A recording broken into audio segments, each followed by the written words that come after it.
Hey guys, for today's video, samahan nyo akong mag-pack ng gamit ni baby para sa hospital na. So, ayan guys, dahil CS tayo, kailangan nating mag-ganyan. Yung mga mag-label kasi nga, baka mamaya hindi mahagilap ng itay, charis. So, ayan guys, saka-blur dahil baka makita nyo yung name ni baby. And anyway, ayan, kitang-kita nyo naman sa mukha ko na nasaktan ako. Kaya talaga ako napapak guys, kasi ang sakit talaga ng parang may mahuhulog sa akin, ganon. So, ayan, lagi na akong in pain dyan. Tapos akala ko naman kasi malapit na siya lumabas, ganyan, kinakabahan ako, baka mapaaga.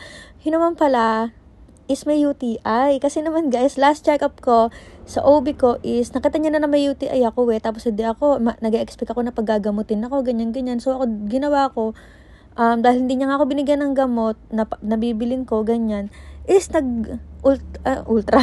nag-cranberry tapos naman, hindi pa rin siya effective. So, ngayon, nalaman ko today na UTI naman pala ang reason. O, diba? Napagayak ako ng wala sa oras. Well, and guys, kay baby pa lang naman yan. Yung sa akin is wala pa.